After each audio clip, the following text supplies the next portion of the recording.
فرمایا کہ مردے کو تلقین کا کیا طریقہ ہے وہ ذرا ایک دفعہ دوبارہ بتا دیں.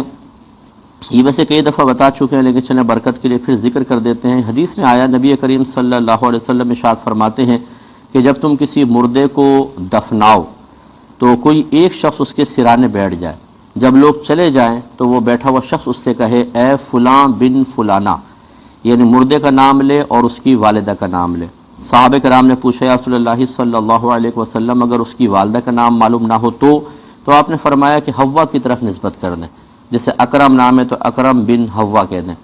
رحمت کونین صلی اللہ علیہ وسلم فرماتے ہیں جب پہلی مرتبہ اس کو پکارا جائے گا تو مردہ سنے گا لیکن جواب نہیں دے گا.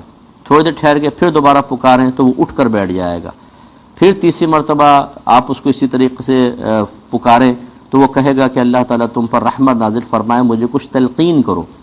اب یہ ہمیں آوازیں نہیں آ رہی لیکن ہمیں تھوڑا سا بس وقفہ کر کے 3 دفعہ کرنا ہے. پھر رحمت کونین صلی اللہ علیہ وسلم فرماتے ہیں کہ یہ بیٹھا ہوا شخص اسے کہے کہ جو کچھ تم دنیا سے کہتے آئے اس کو یاد کرو. یعنی یہ کہ تمہارا رب اللہ تعالیٰ ہے، تمہارا امام قرآن ہے، تمہارے رسول محمد صلی اللہ علیہ وسلم ہے اور تمہارا دین اسلام ہے. 4 چیزوں کے بارے میں، رب کے بارے میں، دین کے بارے میں، نبی کے بارے میں اور امام پہ قرآن کہیں گے. رحمت کونین صلی اللہ علیہ وسلم فرماتے ہیں کہ جب اس طرح اس کو تلقین کی جائے گی تو جب منکر نکیر آئیں گے تو وہ آ کر کہیں گے کہ جس شخص کو اس کی حجت یا دلیل پہلے ہی سکھا دی گئی اس سے ہم کیا سوال کریں، تو وہ بغیر سوال کیے رخصت ہو جائیں گے. چونکہ یہ مضمون حدیث میں آیا ہے اس لیے اس پہ ہمیں یقین رکھنا چاہیے. یہ الگ بات ہے کہ بہت سی چیزیں حدیثوں میں آئیں اور اس معاشرے میں رائج نہیں ہیں، جس طریقے سے ہونی چاہیے ویسی نہیں رائج ہیں. تو اس میں ہمیں بعض اوقات شبہ پیدا ہوتا ہے یار ہم نے تو کہیں تلقین کرتے ہوئے دیکھی نہیں، اگر حدیث میں ہوتی تو سب نہ کرتے. تو حدیث میں تو بہت ساری چیزیں ہیں جو ہمیں پتہ بھی نہیں ہیں کیونکہ ہم حدیثیں پڑھتے ہی نہیں ہیں. جب پڑھتے نہیں ہیں تو ہمارے معاشرے میں وہ چیز رائج نہیں ہوتی ہیں.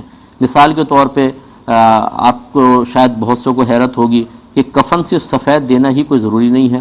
آپ رنگین کفن بھی دے سکتے ہیں، کالا دے دیں، پیلا دے دیں، پرنٹڈ دے دیں عورت کو کفن. اور کفن میں نبی کریم کا فرمان علی شان یہ ہے کہ ایسا کفن دو، یعنی ایسے کپڑے کا جس کپڑے کو آدمی عید پر پہنتا تھا، اس طرح کے قیمتی کفن کے دینے کا حکم ہے. تو وہ اسی طرح پہنے ہوئے لباس میں بھی آپ دفنا سکتے ہیں. سیدنا صدیق اکبر رضی اللہ تعالیٰ عنہ نے یہ وصیت فرمائی تھی کہ جو نئے چیز ہے وہ زندوں کے لیے بہتر ہے، مجھے تو انہی کپڑوں میں کفنا دو، تو کفنا دیا گیا.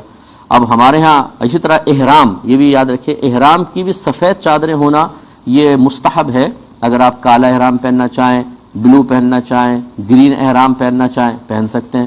تو کہنے کا مطلب یہ ہے بلکہ نبی کریم صلی اللہ علیہ وسلم سے 2 سبز چادروں میں کعبۃ اللہ کا طواف کرنا ثابت ہے. تو خلاصہ کلام یہ ہے کہ بہت ساری امور ہم نے خود حدیثوں سے سنے نہیں ہوتے، جب وہ چیز ہمارے سامنے آتی ہے تو ہمیں اجنبی محسوس ہوتی ہے اور ہم بعض اوقات اس کا انکار کر بیٹھتے ہیں. سمجھانا بس یہ مقصود ہے بہرحال کہ تلقین کرنا چاہیں تو اس میں مردے کا فائدہ ہے، نہ کرنا چاہیں تو کوئی فرض یا واجب بھی نہیں ہے.